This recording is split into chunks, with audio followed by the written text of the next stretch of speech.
So যদি তুমি news একটু দেখে থাকো তাহলে দেখতে পাবা নিউজে পেপারে সব কিছুতেই দিচ্ছে যে ইউএসএ কন্টিনিউয়াসলি ডেনমার্ক ইউরোপকে থ্রেট দিয়েই যাচ্ছে যে গ্রিনল্যান্ডের উপরে অ্যাটাক করে দেবে, গ্রিনল্যান্ডকে দখল করে নেবে। যেরকমভাবে ভেনেজুয়েলার উপরে অ্যাটাক করেছে, সিমিলারলি গ্রিনল্যান্ডকেও ক্যাপচার করবে। কিংবা একটা অফারও দিয়েছে ডোনাল্ড ট্রাম্প যে গ্রিনল্যান্ডকে বাই করে নেবে, যেরকম অ্যালাস্কাকে বাই করেছিল রাশিয়ার থেকে, সেরকম গ্রিনল্যান্ডকেও বাই করবে ডেনমার্কের থেকে। সো এরকম কেন হচ্ছে?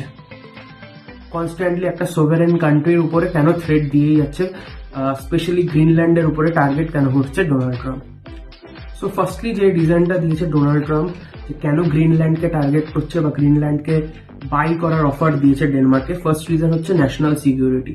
USA wants its national security as a first priority. So that's why USA constantly threat দিয়ে যাচ্ছে বা অ্যাটাক করার মানে প্রভাব দিচ্ছে হচ্ছে ইউরোপের উপরে বা ডেনমার্ককে স্পেশালি, বিকজ ডেনমার্ক গ্রিনল্যান্ডকে কন্ট্রোল করে তাই জন্য। তো ফার্স্ট ইউএসএ রিজন বা ডোনাল্ড ট্রাম্প রিজন দিয়েছে firstly national security. Second reason দিয়েছে ওটা যেরকম ভাবে অ্যালাস্কাকে আগে রাশিয়ার পার্ট ছিল, এখন অ্যালাস্কা হয়ে গেছে ইউএস এর পার্ট, সেরকম ভাবে গ্রিনল্যান্ডকেও ইউএস এর পার্ট করতে যাচ্ছে অ্যাজ এ রিয়েল ইস্টেটে। যেরকম কোনো একটা জমি কিনে ওটাকে আমরা রেন্টে দিয়ে দিই বা কোনো বিল্ডিং কনস্ট্রাক্ট করে ওখান থেকে আমরা রেন্ট আনি, সেরকম ভাবে অ্যালাস্কাকেও উনি রেন্টের হিসাবেই ট্রিট করতো, যেখান থেকে oil, minerals, rich amount of natural gas এগুলো পেয়েছিল।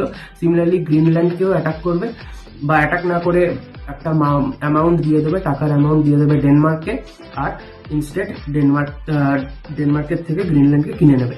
তো এটা একটা রিয়েল ইস্টেট এজেন্ট। এটার ফলে কি হবে, ডেনমার্ক কিছুটা ফাইন্যান্সিয়াল হেল্প পেলো, আর সাথে ইউএস এরও লাভ হলো, পুরো গ্রিনল্যান্ড এরিয়াটা ইউএস এর আন্ডারে চলে আসলো। সেকেন্ড রিজন গেল। থার্ড রিজন যেটা দিয়েছে ডোনাল্ড ট্রাম্প নিজে, সেটা হচ্ছে যে ওটা গ্রিনল্যান্ডের যে পিপলরা আছে, ডেনমার্ক বেশি ওখানটায় ডেভেলপমেন্ট করতে পারছে না, ইউএসএ যদি কিনে নেয় তাহলে ইউএসএ ওখানকার ডেভেলপমেন্ট করে গ্রিনল্যান্ডের পিপলদেরকে এমপ্লয়মেন্ট দেবে, জব অপরচুনিটি ক্রিয়েট করবে, ক্যাপিটাল ওর মধ্যে পুশ করবে যাতে ওখানকার ইনফ্রাস্ট্রাকচার, ক্যাপিটাল এক্সপেন্ডিচার বাড়ে। এতে কি হবে, ওখানকার পার ক্যাপিটা জিডিপিও বাড়বে আস্তে আস্তে ওখানকার পিপলের। তো first of all national security, secondly একটা ফাইন্যান্সিয়াল হেল্প দেবে ডেনমার্ককে, আর ওটাকে কিনে নেবে ডেনমার্কের থেকে, গ্রিনল্যান্ডকে কিনে নেবে ডেনমার্ক থেকে, আর থার্ডলি যে ওখানকার জব এমপ্লয়মেন্ট অপরচুনিটি গ্রিনল্যান্ডের পিপলের জন্য বাড়বে। তিনটে reason. So these were the reasons given by Donald Trump to the media. Now let's see what the analysts have to say. So analystরা কি বলেছে? অ্যানালিস্টরা বলেছে যে ফার্স্ট রিজন অ্যানালিস্টরা দিয়েছে যে কেন ট্রাম্প উঠে পড়ে লেগেছে গ্রিনল্যান্ডকে ক্যাপচার করবে বলে বা গ্রিনল্যান্ডকে নেবে বলে। তো ফার্স্ট রিজন যেটা অ্যানালিস্টরা দিয়েছে সেটা হচ্ছে ট্রেড রুট কন্ট্রোল করার জন্য। আটলান্টিক ওশান এর এক পারে হচ্ছে ওয়েস্টের দিকে হচ্ছে ইউনাইটেড স্টেটস আর এক পাশে হচ্ছে ইউরোপ। সো মাঝখান থেকে যে ট্রেড রুটটা কানেক্ট করছে ইউরোপকে আর নর্থ আমেরিকা, সাউথ আমেরিকাকে, সো গ্রিনল্যান্ড যদি ওখানটায় ক্যাপচার করে নেয় তাহলে একটা ট্রেড রুটের কানেক্টিভিটি ইউএস এর কাছে বেশি চলে আসবে। First reason. Second reason, Russia আর চায়নার যে ইনফ্লুয়েন্স পুরো আর্কটিক সার্কেলের চারিদিক থেকে বাড়ছে, সেটা কন্ট্রোল করার জন্য। যদি ইউএসএ কন্ট্রোল করে নেয় গ্রিনল্যান্ড, নিজের আন্ডারে নিয়ে আসে, তাহলে চাইনিজ ইনফ্লুয়েন্স, রাশিয়ান ইনফ্লুয়েন্স যেটা আর্কটিক সার্কেল রিজিয়নে আছে সেটা অনেকটা পরিমাণে কমবে।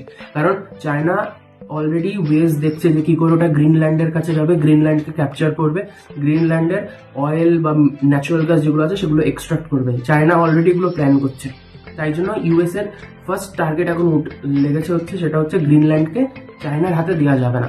যেরকম গ্রিনল্যান্ড সাউথ আমেরিকাতে চায়না ক্যাপচার করে নিয়েছিল মার্কেট, ইনফ্রাস্ট্রাকচার, ওখানকার ডেভেলপমেন্ট, ভেনেজুয়েলার, পেরু, চিলি, কিউবা, পানামা, এগুলোর যেরকম চায়না অনেক ইনফ্লুয়েন্স করে ওখানকার ক্যাপিটাল এক্সপেন্ডিচার করেছিল, ওখানে ইনফ্রাস্ট্রাকচার বাড়িয়েছিল।